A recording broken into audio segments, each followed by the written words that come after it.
Bismillah, alhamdulillah, wa salatu wa salam ala rasulillah wa ba'd. Assalamu alaikum wa rahmatullahi wa barakatuh.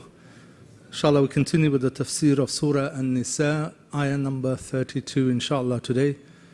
Allah subhanahu wa ta'ala says, بَعْدَ أَعُوذُ بِاللَّهِ مِنَ الشَّيْطَانِ الرَّجِيمِ وَلَا تَتَمَنَّوْا مَا فَضَّلَ اللَّهُ بِهِ بَعْضَكُمْ عَلَى بَعْضٍ لِلرِّجَالِ نَصِيبٌ مِّمَّا اكْتَسَبُوا وَلِلنِّسَاءِ نَصِيبٌ مِّمَّا اكْتَسَبْنَ وَاسْأَلُوا اللَّهَ مِن فَضْلِهِ إِنَّ اللَّهَ كَانَ بِكُلِّ شَيْءٍ عَلِيمًا. Allah subhanahu wa ta'ala says, and do not crave what Allah subhanahu wa ta'ala has given some of you over others. Men will be rewarded according to their deeds, and women equally according to theirs. Rather ask Allah for His bounties, from His bounties. Surely Allah has perfect knowledge of all things.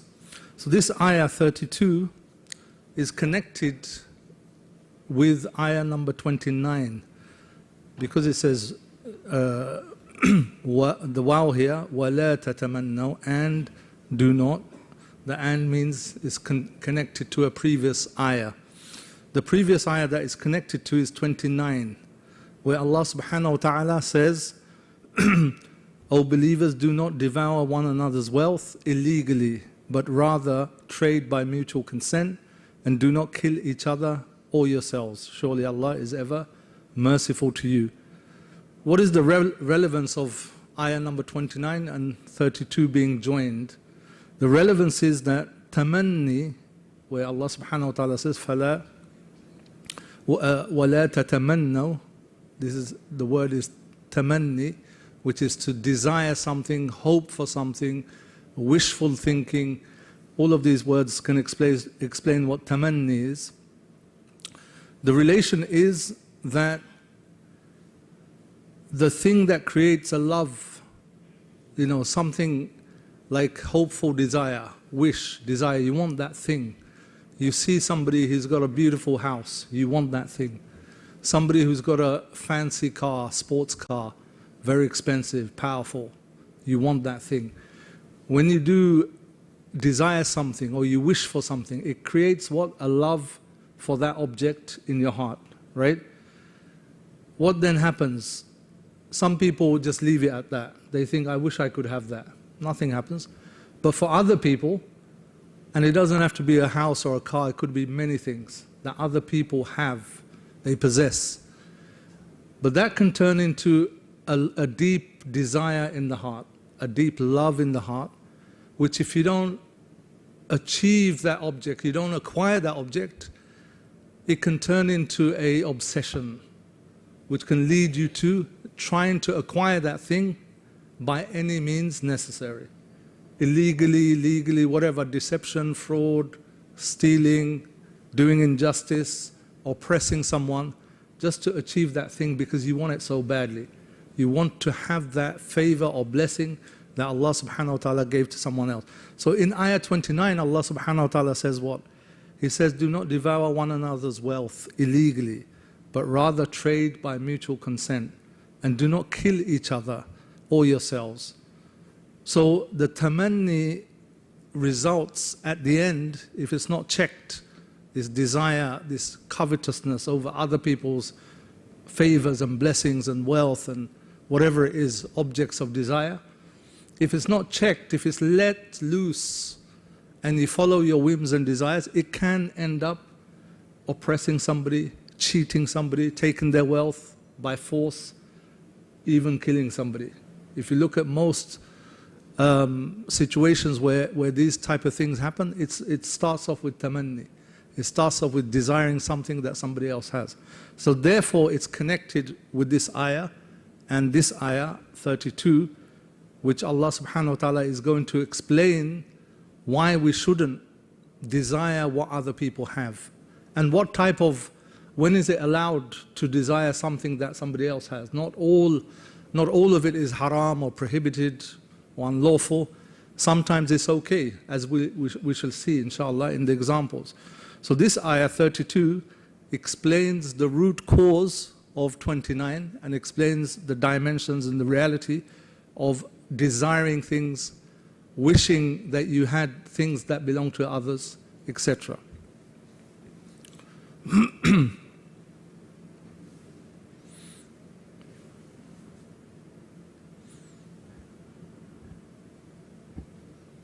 Here in this ayah, it's a general universal principle. This tamanni, not to desire, not to hope and wish for what others have.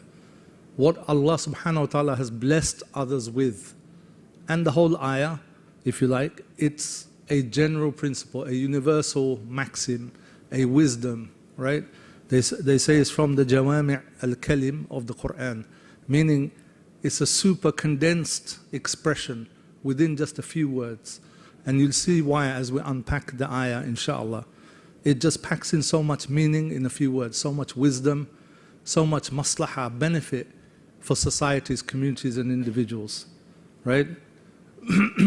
It's just this first line, literally 7-8 words. وَلَا تَتَمَنَّوْا مَا فَضَّلَ اللَّهُ بِهِ بَعْضَكُمْ عَلَى بَعْضٍ.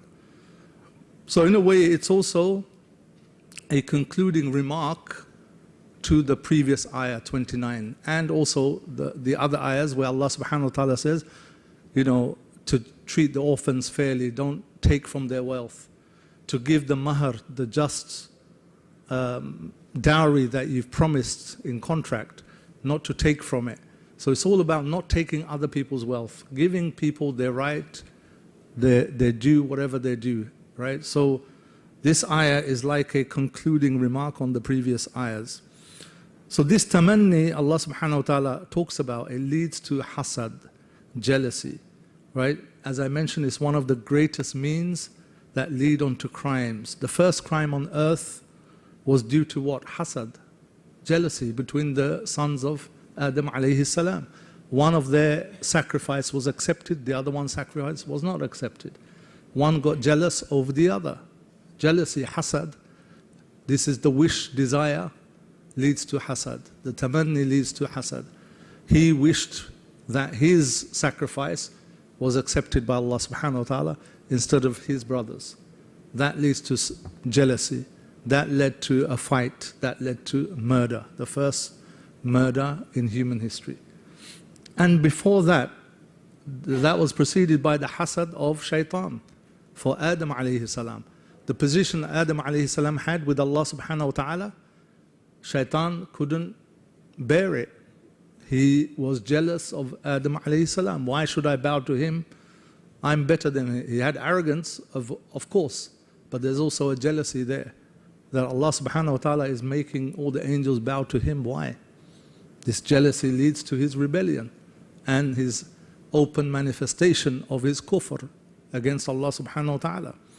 So this tamanni might be, starts off with something very natural, small, insignificant, but if it's unchecked, if you don't know where it can lead to, and if you don't know the types of desires and tamanni, which types are okay, which types are not, then it could lead to devastating consequences. This is why Allah subhanahu wa ta'ala warns of this. And if you look at history, it's littered full of crimes due to wishing, desiring, coveting what others have. Whether it's individual to individual, groups to groups, communities to communities, nations to nations, which leads to pillaging, murder, fraud, propaganda, wars, oppression and so forth. So you can see why this is such an important maxim and wisdom. The tamanni here that's referred to in this ayah appears to be related to wishing or desiring the wealth of others because of the previous ayahs in Surah An-Nisa, because it mainly talks about taking care of the wealth of the orphans, the wealth that's inherited, making sure you give people their due rights, the wealth that you promised when you get married in the contract, the mahar that you owe the wife, etc., etc. So it appears to be related to those things specifically, but it's also very general because they all come under this ayah, this beginning of the ayah, وَلَا تَتَمَنَّوْا مَا فَضَّلَ اللَّهُ بِهِ بَعْضَكُمْ عَلَى بَعْضٍ. There are many hadith that talk about why this ayah was revealed. When was it revealed? Occasion of revelation. There's different hadith, not many of them are authentic. Some of them are mursal, they're broken in the chain, or they're not very strong, they're weak, or perhaps reach up to Hasan, they say, some of them, but there's a few different narrations.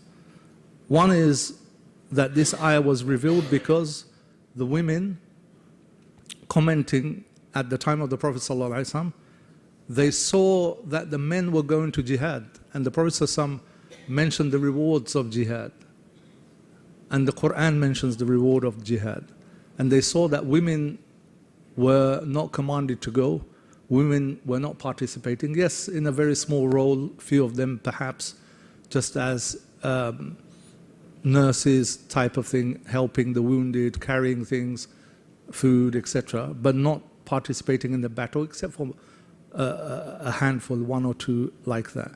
So some women commenting that their reward, the men's reward is so great, we're deprived of this, right? Other narrations say some women question the inheritance shares, that they get half of the men.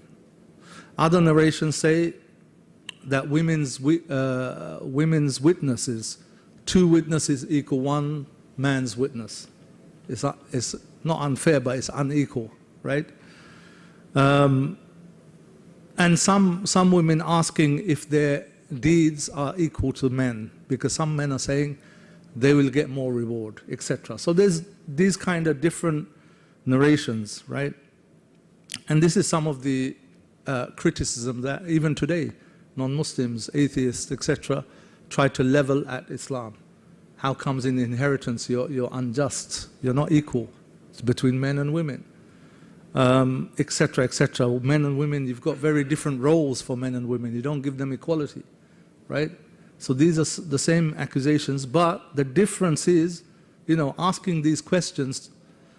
If a sister asks these questions today, what will she be labeled as? Probably feminist. She's a feminist activist, right? But no, you can ask these questions to know, to understand. It doesn't make you a feminist, because these are sahabiyat who were asking or discussing or wanting to know. Why did they want to know?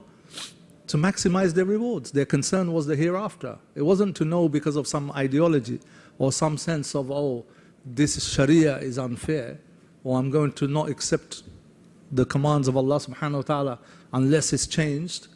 No, they were genuinely, sincerely concerned about the reward in the hereafter. That's all.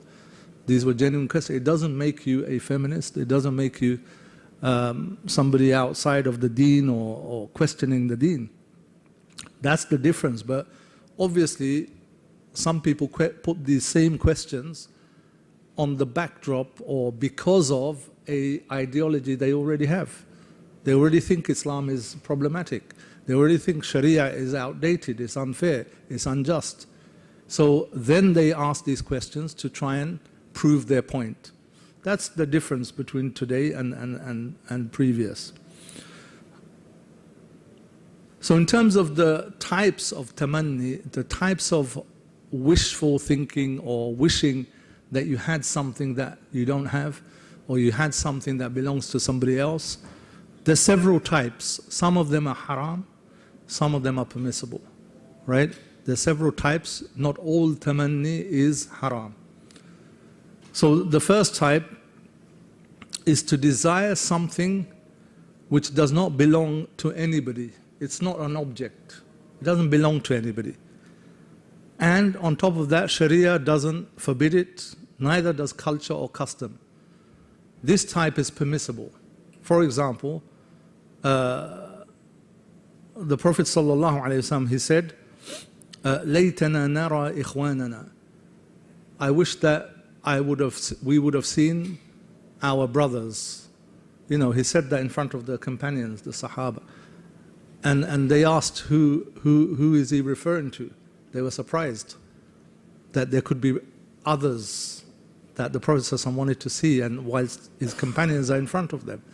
So he explained, I'm talking about those who will come after you and believe in me without having met me. So he says, laytana, would that, I wish that, So this is fine. It's not an object or wealth or something belonging to somebody. Secondly, it's not forbidden in Sharia to wish that. Yeah? You could wish I met the Prophet sallallahu alaihi wasallam. This is a tamanni which is impossible in the dunya, but it's not haram to have that feeling in your heart and that desire. So this type is not problematic. And based on this, Imam Bukhari in his Sahih, he titled a chapter, Babu Tamanni Shahada fi Sabilillah wa Babu Al-Ightibat fi Al-Ilmi wal-Hikmah.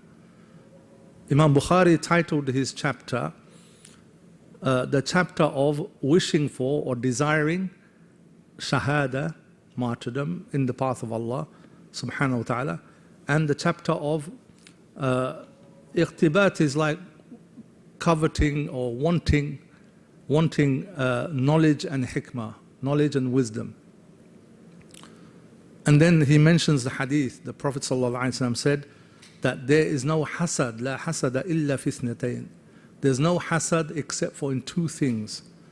A man, رجل آتاه الله مالا فسلطه على حلكته في الحق. A man who is given wealth, right? And he's just focused on, determined to just spend it, all of it in the way of Allah subhanahu wa ta'ala. Yeah? Fil haq, for the sake of truth, meaning for the sake of Islam, for the sake of establishing the deen, for the sake of supporting the ummah, etc., etc. And another man who's given, Allah subhanahu wa ta'ala has given him hikmah, knowledge, ilm, wisdom, and he judges by it, he judges others by it, and also he teaches people this wisdom, this knowledge. So a man who's wealthy gives fi sabilillah. A man who's knowledgeable or has wisdom, he judges with that knowledge, with that wisdom, and he teaches others. So the Prophet says, I'm saying there's no hasad here. There's two meanings. One is that's not really hasad. The other meaning is that there's no, these are the two things which people want the most. There's no real hasad except for in two things. But these two are both permissible. Obviously, they're both permissible because you can want that wealth that Allah subhanahu wa ta'ala gave that person with the intention that you'd want to spend it fi sabilillah in the same way. You can want that knowledge or wisdom that Allah subhanahu wa ta'ala gave someone with the good intention that I will also teach people, I will also judge people with the truth and justice, etc. So this first type of tamanni is fine. The second type is to wish for something which is not possible to achieve due to a sharia prohibition or due to a customary prohibition. Like it's not the done thing in the culture or the customs without necessarily being prohibited by sharia. Like Salama was reported to have wanted women to fight in battle as men do for the reward, e.g. wanting women to have the same share as men, have the same role as men in battle, in jihad. So this is prohibited by Sharia. You can't have exactly the same role. Prophet ﷺ didn't command the women to have the same role in battle or generally the same role in everything. Many things, yes, it's the same role, but certain things the Sharia separates, differentiates, gives distinct roles to men and women in certain things.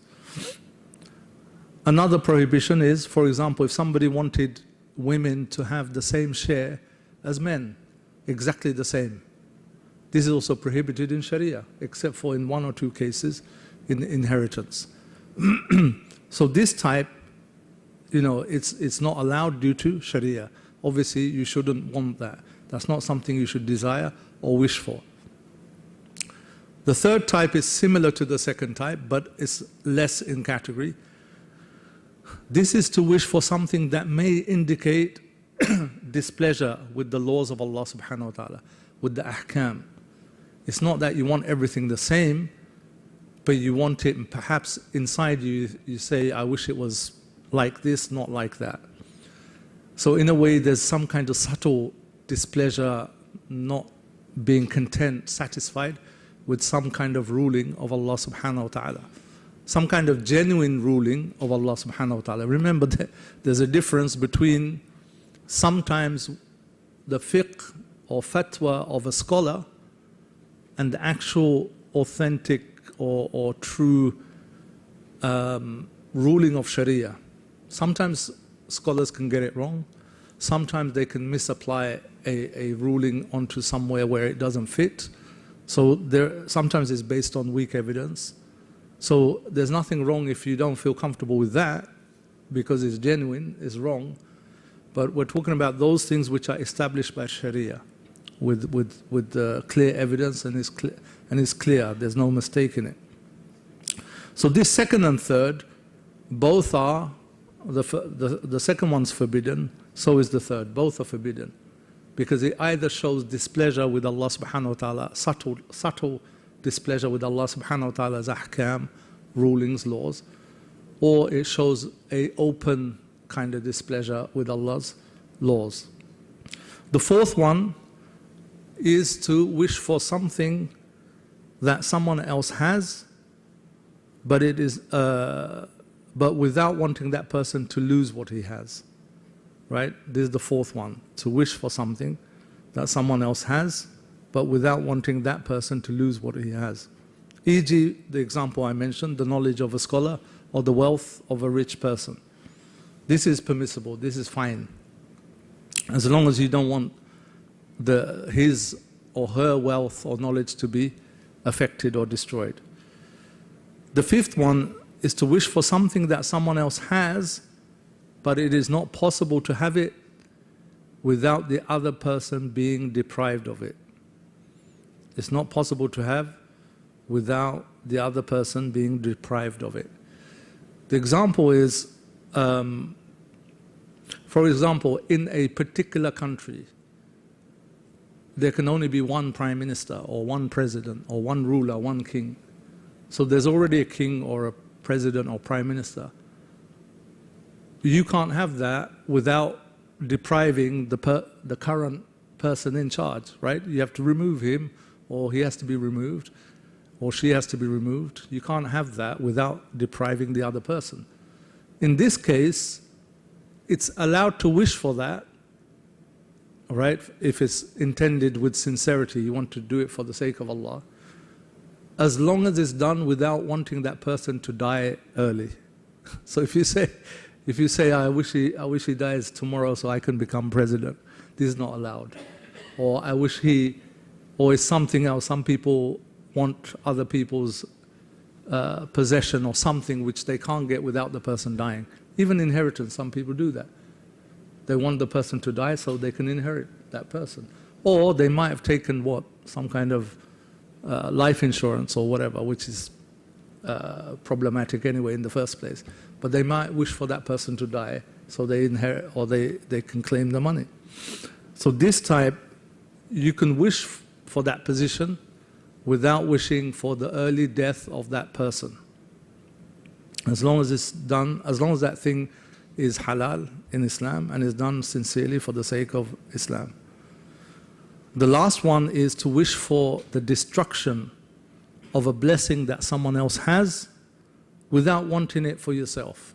You just want the other person not to have it, but you don't want it for yourself. Who can think of an example? This type is generally not allowed. You can't wish for somebody else's blessing, favor, position or wealth, whatever they have, to be destroyed without you wanting it. If you want it, that's even worse. But you can't wish for it to be destroyed, except, they made an exception, unless that thing or the person with what they have of favor from Allah subhanahu wa ta'ala and wealth or power, unless they are harming the deen or the ummah. So if they are harming the deen or this ummah, oppressing them unlawfully, unjustly, due to the favors that Allah subhanahu wa ta'ala has given them, like power, economic power, military power, whatever it is, then you can wish for the destruction of that favor, of that power, of that thing that they're misusing. Then it's fine. So these are the 6 types of tamanni one can have. As you can see, you know, 1 and 4 is permissible. The others are problematic, more or less, unless, with some exceptions. So then the scholars discuss this ayah where the nahi is وَلَا تَتَمَنَّوْا مَا فَضَّلَ اللَّهُ بِهِ بَعْضَكُمْ عَلَى بَعْضٍ. So this وَلَا تَتَمَنَّوْا, this is nahi, is prohibition, is a command not to do something. So they said, is this for tahrim, meaning is this for direct haram? Does it mean if you have that tamanni is haram? Or is it tahrim tanzihi, they say, or the Hanafis would call it makruh tanzihi? Is it like not clearly haram but is disliked? It's disliked. It's not clearly haram but it's disliked. So they discussed that. They said, you know, some people said it's that makruh, strong, it's not, shouldn't be done, it's disliked. Others said it's haram. The more stronger opinion or stronger position is that it's haram in those cases I mentioned where it's clearly haram. Those cases I mentioned where it's very clearly haram, it's haram in those cases. Other cases where I said there's an exception or it's not that good, it could be makruh, and other cases it's clearly permissible. So there is a breakdown. It's not just one command here. Where Allah subhanahu wa ta'ala says, وَلَا تَتَمَنَّوْا مَا فَضَّلَ اللَّهُ بِهِ بَعْضَكُمْ عَلَى بَعْضٍ. Like, do not desire those things that Allah subhanahu wa ta'ala has favored, some over others, some of you over others. Who are these some of you? بَعْضَكُمْ عَلَى بَعْضٍ. Who are these people Allah subhanahu wa ta'ala is talking about? There's 2 possibilities, because later on in the ayah, Allah subhanahu wa ta'ala talks about men and women in the same ayah. So one possibility is Allah is talking about بَعْضَكُمْ عَلَى بَعْضٍ, means men over women.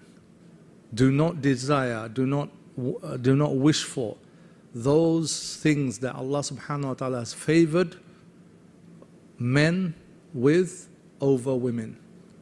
Right? That's one explanation. Another explanation is generic, is for all people.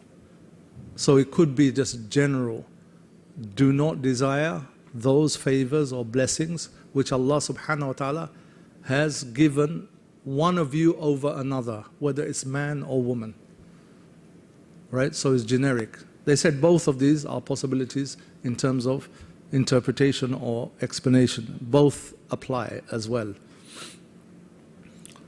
So then Allah subhanahu wa ta'ala continues in this ayah. He says, لِلرِّجَالِ نَصِيبٌ مِّمَّا اكْتَسَبُوا وَلِلنِّسَاءِ نَصِيبٌ مِّمَّا اكْتَسَبْنَ. Al-iktisab here, the word used, like for men, they shall have, the way it's translated, men will be rewarded according to their deeds and women according to theirs.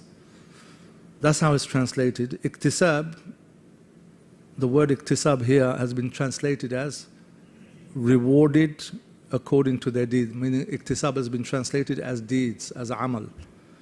Iktisab linguistically means to earn something through effort, to earn something through effort. But it's come to not be known or widely used as anything that you acquire, whether it's through effort or not. It's still iktisab. It comes to you through effort or not, it's still iktisab. So Allah subhanahu wa ta'ala is saying in the first interpretation, if you interpret it as men will be rewarded according to their deeds and women will be rewarded according to theirs, if you interpret it in this way, which is possible, it means that there's no need to wish, women should not wish for the duties and deeds of men, because you will both be fully rewarded according to your deeds that were allocated. as the Prophet ﷺ said when discussing this topic, he's reported to have said to women that your jihad is a hajj that is accepted by Allah subhanahu wa ta'ala, hajj mabrur. I haven't checked the authenticity for this, so that's why I said it's reported to have said, because tafsir has a lot of hadith without proper reference, or you have to go and check it. I didn't have time to check this. But it's reported to have said.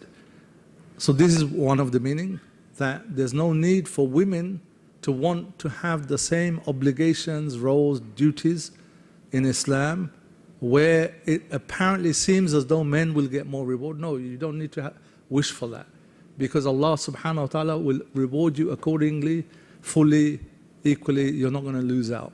There's no need to wish for each other's rewards or actions. Another interpretation is men have a right to what they have earned, like iktisab is what they have earned or inherited. Meaning they have a right to what they have earned and inherited. Women have a right to what they have earned or inherited. There's no contradiction, because it's a part of not wanting what others have. So here, because the previous ayahs talked about inheritance and rights, so men have a right to what they have earned, meaning if they go out and work and earn money, if they inherit double share compared to a woman, etc., then they have a right to that. So no need to desire what the other has due to a ruling that Allah subhanahu wa ta'ala has laid down, right? And do not try to acquire this through illegal means by changing, defrauding somebody, or by changing the rules of inheritance. Do not do this, do not desire that. So these are the two interpretations here. And like I said, it can be applied one over another, individuals over another, men, women, men over men, women over women. Because Allah subhanahu wa ta'ala also within the men, He's favored some over others, with knowledge, with wealth, with position, with skills, abilities, intellectual capabilities, so many different things, with health. So it applies equally amongst men, equally amongst women, one to another, and across men and women. Then Allah subhanahu wa ta'ala says, وَاسْأَلُوا اللَّهَ مِنْ فَضْلِهِ. Rather ask Allah for His bounties. Do not desire what Allah subhanahu wa ta'ala has given others, whether that's women, whether that's another person or another group, but rather ask Allah subhanahu wa ta'ala for His bounties. Yeah? So then if we go back to this two types of interpretation or understanding, if we keep the division of men and women separate, then it means women should ask Allah to give you the same reward or more than men. Just like the Prophet ﷺ said, your hajj is your jihad. So ask Allah, give me the same reward as jihad or more for my hajj. Or ask Allah, give me more reward in this. If you feel that in you, that you might be getting less reward, ask Allah to give you from His bounty equal or more reward for an act which is easier or apparently less than what the men are doing. This is what you should do. If we keep the meaning general, meaning applies to everybody, then it means don't desire what belongs to others, but ask Allah to also grant you from His favor and bounties, because His favors are limitless. Just because He's given 100 people this amount of wealth, this amount of knowledge, this amount of health, position, doesn't mean there's a shortage in the treasury of Allah subhanahu wa ta'ala. No. He can give the same and more to every single person on this earth. So why not ask Allah subhanahu wa ta'ala, instead of feeling jealousy, instead of wanting the other person's fame or possessions or wealth or whatever, authority to be destroyed, and you feeling jealous, why not ask Allah subhanahu wa ta'ala to give you the same if it's halal? So this is what it means. Ask Allah subhanahu wa ta'ala to give you more, equal or more, without destroying, of course, without destroying or taking away anything from the other person. إِنَّ اللَّهَ كَانَ بِكُلِّ شَيْءٍ عَلِيمًا. Then Allah subhanahu wa ta'ala concludes this ayah by saying, surely Allah has perfect knowledge of all things. Perfect knowledge of all things.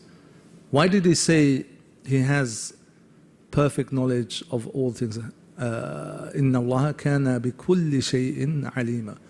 He knows all things.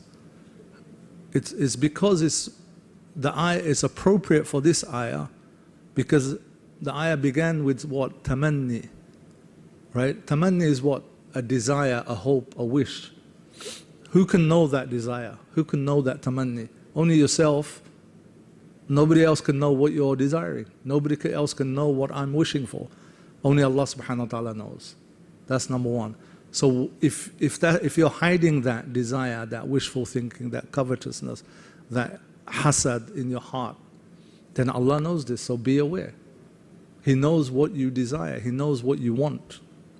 But if it's something good, like emulating somebody who's very charitable, who's wealthy and charitable, somebody who's knowledgeable and teaching and judging others with justice, then also that's a good thing, and Allah knows that you will be rewarded for that, and perhaps your du'as will be answered. So in both cases, إِنَّ اللَّهَ كَانَ بِكُلِّ شَيْءٍ عَلِيمًا. And also, generally, He knows who to give what from His favors, who deserves what. For what purpose is Allah subhanahu wa ta'ala giving these favors to this person and not that person, this group and that group? Why did He give women half a share? Why did He give men double share? Allah knows in His perfect wisdom. He knows what's best in His perfect knowledge. Inheritance is an easy one to explain. We've explained it before many times. Inheritance is not something in isolation. It's connected to a system of rights and responsibilities. Men have more responsibilities over their families, over their brothers, parents, daughters, sons, etc. And therefore, they have more in inheritance. They inherit more. Women don't have that responsibility. In fact, they have more rights. Their brother has to take care of them. Their father has to take care of them. Yeah? Their son has to take care of them, etc., etc. So it's a system of rights and responsibilities, and it's very just in that way. So that's just one, but Allah knows, even if you can't explain it, why did these people who are disbelievers, they've got so much?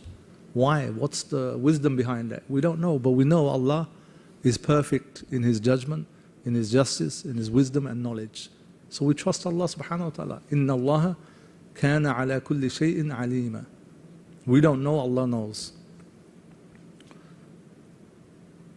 And one of the things, this tamanni is related to always what other people have, right? Especially the ones that are prohibited is related to what other people have. But one thing we have to remember, when you see other people who have more wealth, more power, more position, more fame, more abilities, more blessings, never ever think that this is always a good thing for them. The Qur'an tells us the opposite.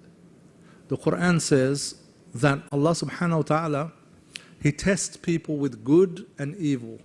He tests people with prosperity, wealth, fame, authority, power, health. That is also a test. And He tests people with poverty, with illness, with despair, etc., with losses. Both of them, in reality, both of them are tests. Maybe one is easier than the other, but they're both big tests that could end up destroying you. If you don't know why it's come, if you don't know the nature of reality of these things. Because Allah subhanahu wa ta'ala says in Surah Al-A'raf, He talks about how He destroyed all the towns that rejected the messengers. That whenever He sent a messenger, they rejected him. And then Allah subhanahu wa ta'ala destroyed that town. But then He says He replaced those people. ثُمَّ بَدَّلْنَا مَكَانَ السَّيِّئَةِ الْحَسَنَةِ حتى عفوا وقالوا قد مس آباءنا الضراء والسراء فأخذناهم بغتة وهم لا يشعرون. Then we changed in Surah Araf, ayah number 95, Allah subhanahu wa ta'ala says, then we changed their adversity to prosperity. These are people who don't believe, they rejected the messengers, or it's their next generations. Until they flourished and argued, they became wealthy, powerful in the land, and they argued falsely. Our forefathers too had been visited by adversity and prosperity. Their forefathers who were destroyed. They said this prosperity is nothing to do with God. Our forefathers had that. They had good times and bad times. It's nothing to do with God's favor. Right? So Allah subhanahu wa ta'ala then says what? So we seized them by surprise while they were unaware. So sometimes wealth, power, luxury, being in a good place in the dunya can be a huge test for people, especially if they are distant from Allah subhanahu wa ta'ala, especially if they're heedless, in ghafla, or in some kind of rebellion against Allah subhanahu wa ta'ala. It's called istidraj. Allah subhanahu wa ta'ala gives them more rope to hang themselves with. So never ever think when you see others, especially those who are, you think they're distant from Allah subhanahu wa ta'ala, or openly they're doing things against the commands of Allah subhanahu wa ta'ala, never ever think that they are blessed. No, as Ibn Qayyim al-Jawziyah said, that every ni'mah that takes you away from Allah subhanahu wa ta'ala is not a ni'mah, it calls a nikmah, it's a disaster. And every ni'mah that brings you, or every disaster, or every trial that brings you closer to Allah subhanahu wa ta'ala is a ni'mah, is a blessing, is a favor. So Muslims are given this amazing guidance so that we can see truth, reality as it is, not as it appears. We can understand what's behind what we see. The last few words and then we'll stop here inshallah, just to reflect on this. Ibn Ashur, one of the last great mufassirun, more recent, not this century, probably 150 years ago or something like that. He says this ayah also goes against, or less than that actually. He says this ayah goes against communism, Marxism. How? Because their ideology is based on what? Flattening all individual wealth, property, belongings. Everyone, give your wealth, property, everything belongs to the state. Everyone's equal in the name of equality, brotherhood. Everyone's equal, right? And the state will look after you. Ibn Ashur said this ayah goes against that, because Allah subhanahu wa ta'ala said that He has favored some of you above others. So in life there will always be difference, there will always be hierarchy, there will always be some who are favored more than others. So you can't establish a system, or that type of system goes against the Islamic teachings where everyone's the same and someone centrally distributes the wealth. No, this goes against the natural order of things, right? This is not how things work. Allah subhanahu wa ta'ala has given different people different capabilities, abilities, business sense, earning, rizq, all of that is different. Even amongst the prophets, Allah subhanahu wa ta'ala says, we have favored some over others. We have favored some prophets over other prophets. So what about human beings, normal human beings who are not prophets? So in Islam, the solution is not to flatten everything out, is to have a circular economy, which it means that the rich, the wealthy, they redistribute their wealth, some of their wealth, to the more needy, the less fortunate, through fard zakah, one means, and through very encouraged and recommended charity, sadaqah, yeah, charity, voluntary charity. So this is how it works in Islam. It's not forced, everyone become equal, no. You look after each other, and through all the other rights and responsibilities that families have, individuals have, fathers have, brothers have, etc. So there's a system in Islam which respects individual right to own property, to become wealthy, which respects the favors and bounties that Allah subhanahu wa ta'ala has favored some over the others, but it also takes care of those less fortunate, those who are poor, those who are needy, those who need support from society.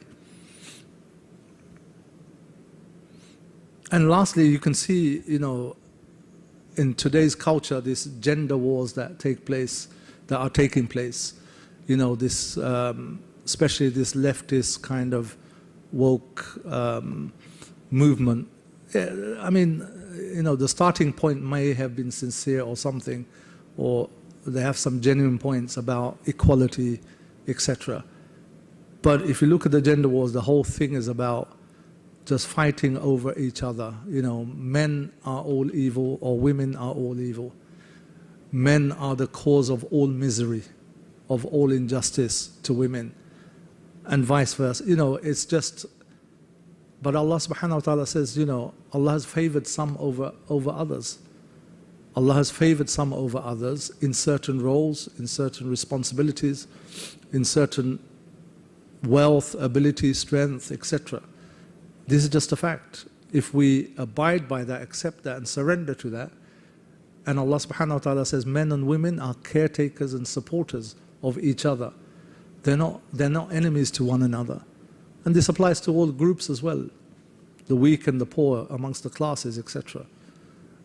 And unfortunately, as believers, for us in the West, we have to be much more mindful of this prohibition of wanting and desiring too much what other people have. Because all advertising, music, films, it's just full of this. Reality TV, just going to people who are making money, going to their houses, see the luxury life they're living, right? People just watching day in, day out box sets, just watching the rich and famous. To create that tamanni in your heart, you want the same thing. And then people go out and rob other people and mug other people to achieve the same designer goods and things like that. So our society is full of these kind of messaging, especially in our culture. Entertainment culture is there. So we need to be really aware of that and understand the reality behind it and take the guidance from Allah subhanahu wa ta'ala. May Allah subhanahu wa ta'ala give us tawfiq to understand His ayat and practice them in our lives, inshallah. We'll stop here today. If there's any questions, we can take very quickly. Yes, okay. Wa alaikum salam. Barakallahu feekum.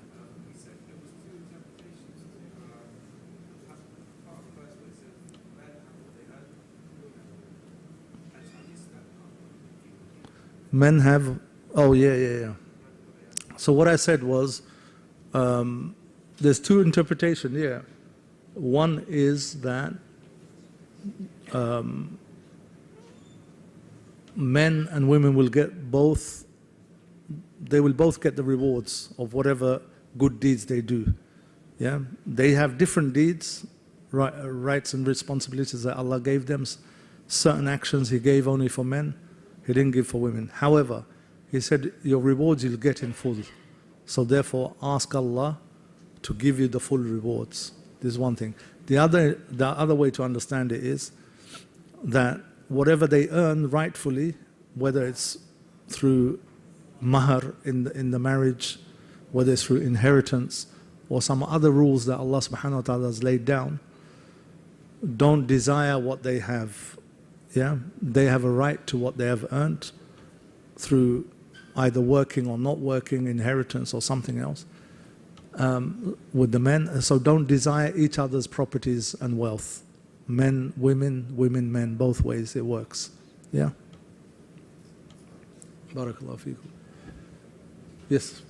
Alaykum salam wa rahmatullah. If you find yourself, for example, a victim of somebody that's taken your wealth or your inheritance or through business, whatever it is, which happens sometimes. Yeah. Psychologically, how should you see the situation? Should you just pray for justice? Should you let it go? If you have any feelings in your heart, like you were saying earlier, something you wish you bad, how do you how do you deal with that? No, Jazakallah, good question. Brother's asking, if somebody takes away some of your rights or wealth or inheritance unlawfully, what should your attitude be? Because that's going to affect you. Should you just pray for justice and do nothing, or how should you approach this? So no, that's a good question, and we need to be balanced. We need to give advice in a balanced way to people. The first thing is to, you have an absolute right to take all means, lawful means, legal means, to get that wealth back. It's your absolute right, whether that's through courts or whatever it is. Obviously, anything legal without breaking the law, without breaking anything in Sharia. You have the right to pursue that. Because the Prophet ﷺ was asked about somebody who defends his home or his land from aggressors or oppressors, and he praised that. Even if he defends it where he dies defending it.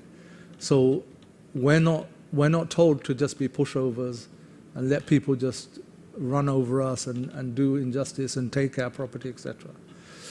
So that's number one. If you have the means, if it's not going to cause you a greater harm, and you have the means, then pursue whatever you can within reason. But that must be built on or in the backdrop of that, yes, this has happened, is the qadr of Allah subhanahu wa ta'ala. It's a test for me. If someone's taken my wealth, yes, I will pursue that. But maybe in the dunya I may not get it. Sometimes, business, people can take money off you, and you go to the solicitors, they say it's not worth chasing. You're not going to get it. Because either the company's gone bankrupt, or you've come too late, or the money's not worth the amount you're going to spend on legal fees. So sometimes in the dunya, you won't get that justice back. So we must always bear in mind, this wealth is nothing. You will get that back on the Day of Judgment where you need it the most. He will have to pay you with his rewards, or he will have to take your sins. So you never lose out. That hardship you faced, that feeling of loss you faced, even that negative hardship that you feel, you get rewarded for that hardship. So if you're patient, yes, you can choose not to pursue. You can choose to be just patient and say, I'll take it on the Day of Judgment. You have sabr. Huge reward in the dunya and in the akhirah. Yeah? So. Sometimes there is no chance to pursue. So, for example, in this country, they say somebody passes away and then they leave a significant amount for inheritance. Yeah. The vast majority of that money Yeah. automatically go to the wife, for example. Yeah. To them, Yeah. not the children. Yeah. It's like above 300,000, whatever it is. In a Muslim country, for example, if the wealth is there and then the man passes away, then the majority goes to the children, and then I think it's like 1/8 would go towards the wife. So it's completely different. Yeah. So essentially, it's more or less up to the person who's in the non-Muslim country to be just and Yeah. give the children their rights. And Absolutely. Yeah. if not, then even legally there's no option. So Yeah, in certain cases there's no legal options. So like in inheritance, if they don't put down that they want their wealth to be decided or distributed according to Sharia, then it will be distributed according to the law of the land. Yeah, and there's often not much you can do. Yeah. Any other questions? Yes, brother. Some people bring more by Allah than others. Can that change or is that set in stone? No, that's why Allah subhanahu wa ta'ala says, فَاسْأَلُوا اللَّهَ مِن فَضْلِهِ. Ask Allah from His bounties. So it can change. If you want something, ask Allah and work for it. It can change. Yeah? Barakallahu fi. Any other questions? No? Shukran, inshallah. Is Brother Khairul here? Yeah. We have a WhatsApp group for this tafsir where we put the recordings, the links for the recordings, and we announce any change of timing. Sometimes, at the moment it's after Isha, but we announce if there's a cancellation or change of program. So if there's any new brothers here and want to join the group on the WhatsApp, you get the regular updates there, inshallah. You can see Brother Khairul there at the back. Otherwise, we'll see you next week, inshallah. Bring your friends or brothers or family, inshallah. And we pray that we can benefit from the sessions, inshallah. Jazakumullah khairan. Assalamu alaikum wa rahmatullahi wa barakatuh. سبحانك اللهم وبحمدك أشهد أن لا إله إلا أنت أستغفرك وأتوب إليك. السلام عليكم. Wa alaikum wa rahmatullah. How are you doing? Alhamdulillah, good. Assalamu alaikum.